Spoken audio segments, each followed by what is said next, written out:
movie Ballot versus myself. Yeah, it's me through the lens of the political compass test. Can I be relied on for honesty? Are my criteria in any way thorough enough? Probably not, but you're still bloody here. Ultimately, yes, in that, for example, producing food is more important than producing food artfully. When you have the means by which to live on more than raw dough, then you can start to think about garnishes. With the availability of new ingredients, you can start to personalize, create recipes, you can add character and distinction. You might even get so good at this that people will want the tiniest amount of your bread, not even because they're hungry, but just to experience the taste. At this point, it could be argued that your bread is now more art than it is food. You still need dough, though. What if, on the other hand, you produce artifacts without intending to gain financially? Well, presumably you still have a motivation to do so. Inevitably, you're going to be producing something that is for consumption, even if you live on a desert island and you're the only one consuming it. You feel like you've brought something into the world, something that adds value and interest. These abstractions are commodities too. In your desert island case, you still have a transaction. You're giving effort in exchange for fulfillment. But then the same could be said for successfully plucking out termites from a mound. So maybe there's some art in that too. And maybe there's still some business in a Rothko. The ratio changes, but my feeling is that there's always a bit of one in the other. No.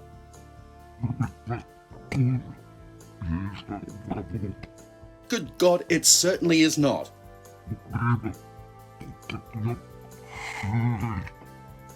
There are some people, perhaps mainly the highly conservative, and even some cultures that agree with this proposition. Myself, I can't think of anything uglier than wanting to shame, persecute, legislate against, or otherwise obstruct people based on their sexual orientation. The counter-view that the LGBTQ+ community represents the erosion of the optimum family unit has many problems, but let's assume that it's correct.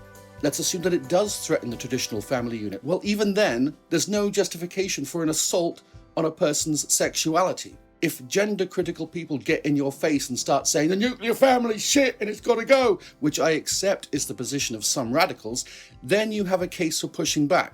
But it still isn't a moral case against homosexuality because, to the best of my reckoning, you simply cannot have a moral case against consensual acts of intimacy between adults. There just isn't a case there to be had. Yeah, it is. I mean, the news is dodgy as fuck, man. Increasingly so since it overlaps with social media and is driven more and more by the need to perpetuate conflict. My first political vlog was about this, in fact, and you can view it in the link in the description if you want to see what I think about that. But suffice to say here, yes, I agree with the proposition. Beyond a certain size of organization, there's always going to be the specter of corruption. And in those cases, regulation by the state or independent body is going to be required for the greater good, I think. So yes.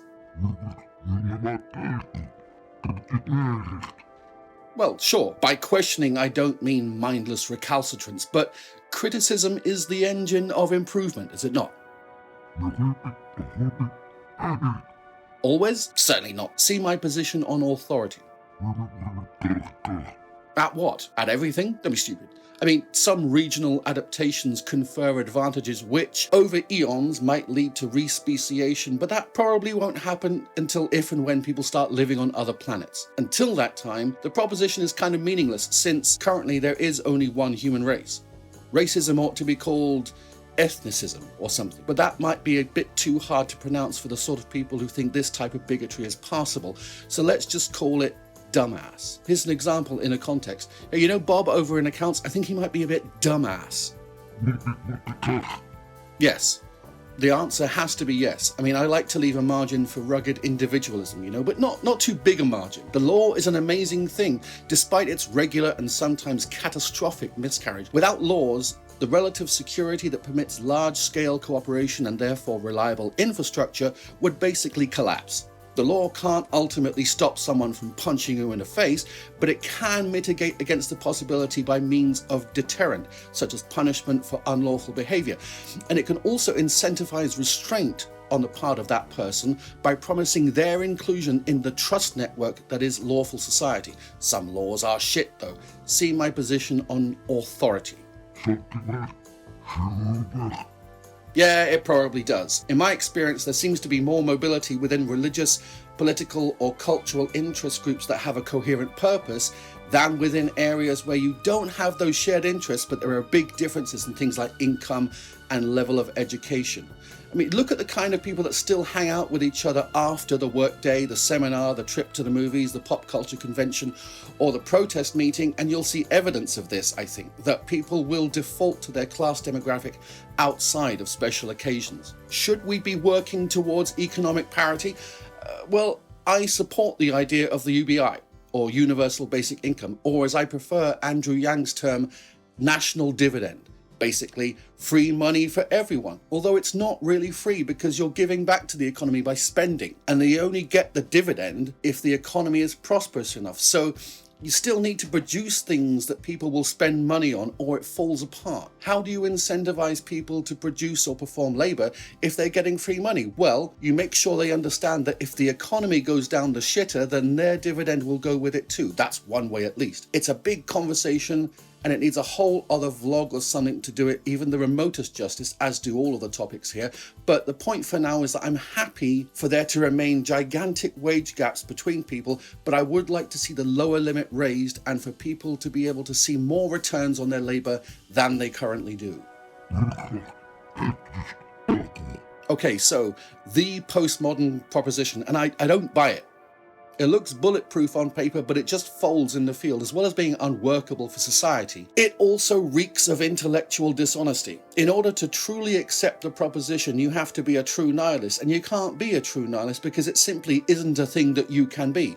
1,000,000 times a day, you rationalize actions based on assumptions of value, that is to say, the value of one thing over another. This function of the brain can be impaired, as it is with clinical depression, for example, of which I have had personal experience, but it can't be completely removed unless you are brain dead. You are a creature toward meaning and pattern forming, and that's all there is to it. The problem of absurdity, in which we find this state at odds with the material universe, is a big old question, and by no means would I seek to shut down thought on the issue. Enough to say, though, that if you say you are a moral relativist, as I used to say about myself, then I'm pretty sure there is some self-deception going on. I think mostly it's just a way for people to try and sound cool.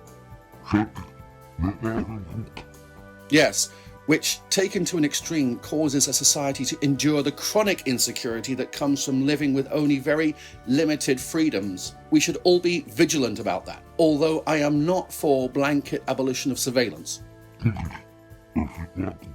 Some people can't be rehabilitated or reasoned with, in which case they probably have some issue which would make punishment fairly redundant also. The desired thing in this case is to keep them away from places where they can do harm. This, or rehabilitation if possible, should be the two functions of prison ideally. Well, generally speaking, you shouldn't be frowned upon for wanting to break with convention, unless you're breaking with the convention of, like, not regularly defenestrating people or something. But I think it's a mistake to think that tradition should never have any bearing on what you should do, what is right or wrong. Think of it as a macrocosm of parenting. There's going to be a point at which you as a child will begin to distinguish yourself from the identity of your predecessors, but when and how you do that is a question you should truly apply yourself to. You should be liberal in that you should remain open to novel possibilities, and you should also be conservative in that you should stop to consider what value there may be in social institutions before you part company with them. Basically, just don't chuck out the baby. It's not rocket science. Well now, I used to be pretty sure about this one, but these days, not so much. Precisely the same thing? No.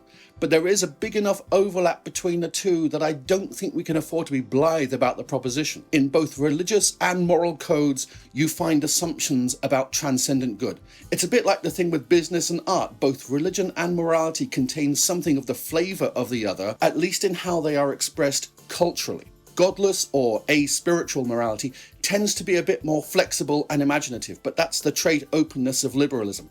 Religious morality tends to be more conservative, more conscientious. Do I believe that morality comes from God?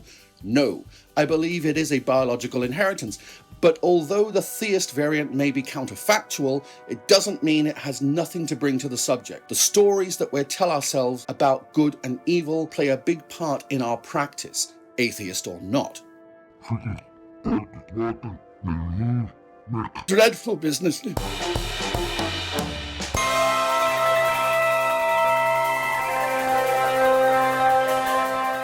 So, at the end of this self-interrogation, where do I position myself?